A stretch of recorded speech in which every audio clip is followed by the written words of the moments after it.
বন্ধুরা, একটা ঘটনা ঘটছে সেটা আপনাদের কাছে বলি। একটা ভাইয়ের কাছ থেকে আমি 10,000 টাকা নিছি। একটা ভাই আমাকে খুশি মনে 10,000 টাকা দিছে। ছোট ভাই, আমাকে তোমার বিয়ে দিতে হবে না, তুমি এটা দিয়ে মিষ্টি খাইও। কথাটা বুঝছেন? সে কোনো বিয়ের উদ্দেশ্যে দেয় নাই, তারপরও সে বিয়ে শাদী করবে 1-2 বছর পরে। এবার সেই ভাই বলল, যদি ভালো কোনো পাত্রী তোমার কাছে থাকে তাহলে রাজু ভাই আমাকে একটু দেখাইও। আমি চিন্তা করলাম কি, একটা ভাইয়ের কাছ থেকে 10,000 টাকা নিছি, টাকাটা হালাল করে নেই। আমি কি করলাম, যে ভাই টাকাটা দিছে আমাকে সেই ভাইয়ের বাড়ি কুষ্টিয়া জেলায়, লালন শাহর মাজারের আশেপাশেই। আসলে এখানে ছবিতে বললাম না, গ্রামের নামও বললাম না, সবারই মান সম্মান আছে। এবার একটি আপুকে সে চয়েস করছে, তার বাড়িও পাশাপাশি। তার বাড়ি পাবনা জেলায়। আসলে লালন শাহ ব্রিজ পার হয়েই তার বাড়ি। তার বাড়ি ভাইয়ের বাড়ি থেকে আপুর বাড়িতে সর্বোচ্চ 20-22 কিলোমিটার। এখন ওই আপুকে চয়েস করছে, তার আগে আরো ধরেন 20 জন আপুকে চয়েস করছে। তার মধ্যে 2-3 জনের বাড়ি গেছি, কাউকে রাজি করাইতে পারি নাই। জাস্ট লাস্টে যে আপুকে রাজি করাইছি তার পাশাপাশি, হয়তো 20-22 কিলোমিটার দূর হবে, তার বাড়ি কুষ্টিয়া জেলায়, ভাইয়ের বাড়ি, আপুর বাড়ি পাবনা জেলায়, শুধু মাঝে একটা ব্রিজ। এবার ওই আপুর বাড়িতে গেছি, ফ্যামিলির সাথে কথা বলে রাজি করাইছি। ওই আপুর নাম্বারটা ভাইকে দিছি, ভাইয়ের নাম্বারটা আপুকে দিছি। তারা অনেকদিন কথা বলছে, প্রায় 1 মাসের কাছাকাছি কথা বলছে। ওই আপুর আবার, যে আপুর নাম্বারটা দিছি, ওই আপুর আবার বয়স 36 বছর। তারা 3টে বোন। ওই আপুর বর আরো 2টে বিয়ে করছে, কিন্তু ওই আপুকে ছেড়ে দেয় নাই। ওই আপুর সাথে সংসার না হইলেও প্রতি মাসে 1-2 হাজার টাকা হাত খরচ দেয়। ওই আপু বাবার বাড়িতে থাকে। ওই আপুর কথা, রাজু ভাই আমি সতীনীর সংসার করব না, যাকে বিয়ে শাদী করব আমার বাড়িতেই রেখে দেব। কথাটা সবাই মনোযোগ সহকারে শুনবেন। যদি আমার দোষ হয়, অন্যায় হয়, আমার আপনারা বিচার করবেন। আর যদি অন্য কেউ অন্যায় থাকে, এখানে কার অন্যায়, আপনারা তাকে বিচার করবেন। এখন ওই আপু আমাকে অনেক অনুরোধ করছে, রাজু ভাই যদি এমন একটা মানুষ পেতাম, আমার 2টে বেবি আছে, আমার বাচ্চার দায়িত্ব নেবে, আমার কাছেই থাকে। আপুরা 3টে বোন, বাবা নেই, মা আছে, কোনো ভাই নেই। অর্থ সম্পদ তেমন আছে তা না, মোটামুটি মাঠে ধরেন 4-5 বিঘে জমি আছে, বাড়িতে একতলা বিল্ডিং, আর একটা আছে ঘর, সামনে বারান্দা ওয়াল, পিছনে টিন।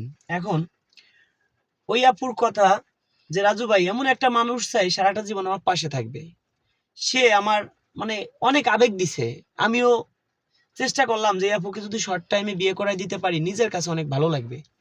তার বাচ্চা 2টা দিয়ে, ছোট বাচ্চার বয়স হবে ধরেন 3 থেকে 3.5 বছর। ছোট বাচ্চা ছেলে, বড়টা মেয়ে। বড়টার বয়স হবে ধরেন 8 থেকে 9 বছর। বড়টা ক্লাস 3-তে পড়ে। আর ছোটটা এখনো স্কুলে ভর্তি করে নাই, হয়তো 2-1-2 বছর পরে করবে। কিন্তু আমার কাছে খুব খারাপ লাগছে, এই আপুকে যেন শর্ট টাইমে ভালো কিছু দিতে পারি। ওই আপুর আর একটা বোন আছে, তাদের বাড়িতেই থাকে। কিন্তু ওই আপুর বোনের বর মারা গেছে। ওই আপুর বোনের কোনো ধরেন বাচ্চা কাচ্চা হয় না, অনেক বছর পরে একটা বেবি হয়েছে। এখন ওই আপুর বর মারা গেছে। ওই আপু বর মারা গেছে ধরেন 1 বছর হবে না। এখন 2টা বোন একটা বাড়িতে থাকে। এখন বড় বোন ছোট বোনকে দেখাচ্ছে যে দেখ তো দুলে ভাই অনেক ভালো, অনেক কিছু কিনে কাইটে দেয়, তাদের বাড়িতে যায়, দেখাশোনা করে। এখন 20-22 কিলো দূরে ভাইয়ের বাড়ি কোথায়? ভাইয়ের বাড়ি ধরেন কুষ্টিয়া জেলার মধ্যে পড়ছে, আপুর বাড়ি পাবনা জেলার মধ্যে পড়ছে। এখন তারা ভালো সম্পর্ক হয়ে গেছে। ছোট বোনকে ঈদে অনেক কেনাকাটা করে দিছে। সে যার সাথে কথা বলে যাকে বিয়ে করবে কয়দিন পর, তাকে কিচ্ছু কিনে দেয় নাই, হাত খরচের জন্য 2,000 টাকা দিছে। ছোট বোনের সাথে শুনলাম তার নাকি বিয়ে হচ্ছে। এখন ওই ভাই আমাকে বলতেছে, রাজু ভাই টাকা যা লাগে তোমাকে দেবো, কিন্তু ছোট বোনের সাথে আমার কথা হয়েছে, ছোট বোনকে আমি বিয়ে করব। ছোট বোন আবার বলছে কি, যে তোমার একটা বেবি আছে, বেবিটা নিয়ে তুমি আমার বাড়ি থাকবা। এখন এইখানে যদি আমি বিয়ে দেই, আসলে জিনিসটা কেমন দেখায়। আবার বড় বোন আমাকে বলছে যে রাজু ভাই আমি জীবনে বিয়ে করব না, আর আপনার কাছে যাইয়ে আমি অনেক বড় একটা ভুল করছি। কেন ভুল করছি? যে আপনার কাছে গেলাম, এমন একজন পাত্র আপনি দিলেন, আমার ছোট বোনকে সে চয়েস করছে। এখন বড় বোনের সাথে কথাবার্তা হয়েছে, কয়েকদিন কথা বলছে। বড় বোনের দোষটা কি? বড় বোন আবার পরিচয় করায় দিছে ছোট বোনের সাথে, যে আপনার শালি হয়, কথা বলেন। 2-4 দিন কথা বলতে বলতে দেখছে বড় বোনের চেয়ে ছোট বোনের চেহারা সুন্দর। যে ভাই বিয়ে করবে তার বয়স, সে যেটা বলছে 42 বছর, হয়তো 45-46 হইতে পারে। আপুর বয়স বলছে কত, 36 বছর বড় বোনের। তার যে বোন, তার ছোট বোনের বয়স 2 বছরের ছোট বড়, 34 বছর। এখন ছোট বোনকে দেখে চয়েস করছে। এখন বড় বোন আমাকে ফোন দিয়ে বলছে, রাজু ভাই আমি আত্মহত্যা করা ছাড়া কোনো উপায় নাই। এখন আপনারা বলেন এইখানে আমি কি করব?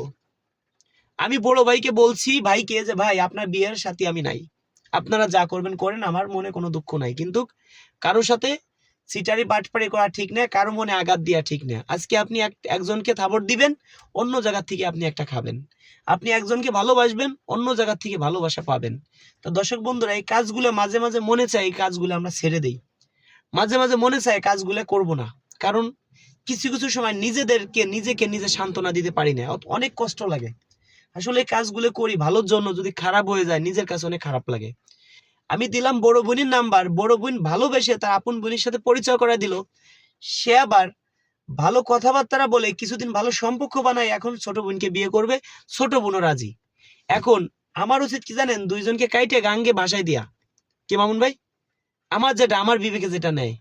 এখন আপনাদের বিবেকে কি নেয় কমেন্ট করবেন, কমেন্টের উত্তরগুলো আমি নিজেই দিব। যারা আমাকে ভালোবাসেন অন্তর দিয়ে অবশ্যই ভিডিওটা শেয়ার করে দিবেন, অন্যকে দেখার সুযোগ করে দিবেন। এই ধরনের কাজ কেউ করবেন না, করলে তার বিরুদ্ধে আইনি রাস্তায় নেব কিন্তু আমি।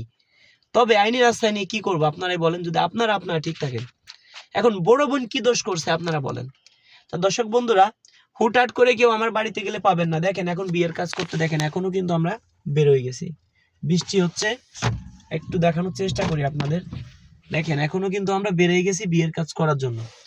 আমি একটা ভাইয়ের কাছ থেকে নুন খাইলে গুণ গাওয়ার চেষ্টা করি, সর্বোচ্চ একটা ভাই রক্ত পানি করা 2 টাকা আমাকে দিছে, কাজ যেন করতে পারি। এখন কোনো প্রবাসী ভাই যদি মনে করেন ভাই বিয়ে শাদী করবো, আপনি আমার বাড়িতে আসেন, আপনাকে নিয়ে বিভিন্ন জায়গায় ঘুরবো বেড়াবো, আপনি আমার ভাই, কিন্তু 500 টাকা দিয়ে যদি বলেন যে ভাই আমাকে বিয়ে করাই দেন, সম্ভব না। কেন সম্ভব না? আপনার বিষয়ে 5 জন 10 জন আপুর বাড়ি আমি দৌড়াবো, আমি যাব, গাড়ি, এই যে গাড়ি দেখছেন, গাড়ির তেল পুড়বে, আমার একটা খরচ আছে। সেই ক্ষেত্রে একজন আপুর বাড়িতে গেলে সর্বনিম্নে ভাই 2 কেজি মিষ্টি কিনে নেই, খালি হাতে কখনো যেতে পারবো না। 2 কেজি মিষ্টি নিতে গেলে তার দামও কিন্তু ধরেন 600 থেকে 800 টাকা। 5 জন আপুর বাড়ি গেলে একজন হয়তো রাজি হবে, 5 জন আপুর বাড়ি গেলে 3000 টাকার শুধু খালি মিষ্টি কিনতে হবে। এই খরচটা আমাকে কে দিবে? সেই জন্য বলি প্রবাসী ভাইরা আসেন, আপনারা আমার বাড়িতে, আপনাদের নিয়ে বিভিন্ন জায়গা যাব, ঘুরবো, আমাকে 1 টাকাও দিতে হবে না, বিয়ে করাই দেবো ফ্রিতে, সম্পূর্ণ খরচ আপনার। গাড়ি তেল ভরবেন, এই যে গাড়ি দেখছেন, দেখাই দেন একটু, এই যে গাড়ি দেখছেন, গাড়িতে তেল ভরবেন, প্লাস অনেক আপুদের বাড়িতে যাব, আপনি নিজের হাতে মিষ্টি কিনে নেবেন, আমরা রাত্রে হোটেলে ঘুমাবো 5 জন মানুষ, আপনি সেটা হোটেল খরচ আপনি দিবেন। এভারেজে পার ডে 15,000 টাকা আসবে। 15,000 আসলে মাসে কত হয়? 15,000 আসলে প্রতিদিন 10 দিন ঘুরবো, একদিন আশা করি হবে। তারপরও জন্ম মৃত্যু বিয়ে একমাত্র আল্লাহর হাতে, আমি একটা মাধ্যম, সর্বোচ্চ চেষ্টা করব। একটা আফুও আসে বিয়ে শাদী করবো, ভাই রাজু ভাই ভালো একটা মানুষ চাই, একটা ভাইও আসেন বিয়ে শাদী করবো, ডাইন হাতও আমার, বাম হাতও আমার, চেষ্টা করি দুইজনকেই ভালো কিছু দেওয়ার জন্য। তবে আপনারা কেউ কারো ঘর বাড়ি যাচাই বাছাই ছাড়া যদি বিয়ে শাদী করেন, প্রতারণার শিকার হবেন। যদি কেউ প্রতারণার শিকার হন, সেই দায় কিন্তু আমি না, ক্লিয়ার কাট কথা। একবারে জায়গা 10 বার ভালো করে দেখে শুনে নেবেন। আর দর্শক বন্ধুরা, আরেকটা কথা বলি, যারা কিছুদিন পরে আসতেছেন, ঢাকায়ও নিতে পারি, পাবনায়ও নিতে পারি, মিডিল কোনো জায়গা, সবাইকে ফোনেই বলে দেব, একটা নাকফুল সাথে করে আনবেন। অনেক সময় আমার মনে থাকে না, নাকফুল সাথে করে আনবেন। যারা ভালোবাসেন আমাকে, ভিডিও বেশি পরিমাণ শেয়ার করেন, তাদেরকে একটা উপহার দিব। বিয়ের কাবিন খরচটা আমার, যে ফুজুর বিয়ে পড়াবে সেটাও আমার। কারা যারা আমার ভিডিও শেয়ার করেন, আমি আপনার ফোন সরাসরি হাতে নিয়ে দেখব যে আপনি আমার ভিডিও কতদিন যাবত শেয়ার করেন, আমাকে অন্তর দিয়ে ভালোবাসেন না মুখ দিয়ে ভালোবাসেন। আজকের ভিডিওটাও শেয়ার করে দিবেন, একটি শেয়ার 1 কোটি টাকা, তার থেকেও বেশি মূল্যায়ন করব। কেউ মেসেঞ্জারে যোগাযোগ করবেন না, আমার কোনো ইমো নাই, আমার কোনো মেসেঞ্জার নাই। কেউ যদি বলে যে আমি রাজু খান, হ্যাঁ, আপনাকে কেউ মেসেঞ্জারে ফোন দেয়, তাকে ওইখানে নিয়ে বাইন্ধে রাখবেন। যদি বাইন্ধে রাখতে পারেন 1 লক্ষ টাকা পুরস্কার দিব। যারা প্রতারণার শিকার হয়েছেন, তারা যে নাম্বারে টাকা দিচ্ছেন ওই নাম্বারে মামলা করবেন। মামলা করতে যে খরচ প্রয়োজন আমি দিব, মামলা করে আইনের আওতায় আনবো। আপনার কাছ থেকে নিচে আরো 10 জনের কাছ থেকে যেন না নিতে পারে। ধন্যবাদ সবাইকে, যারা ভালোবাসেন ভিডিওটা শেয়ার করে দিবেন, অসংখ্য ধন্যবাদ।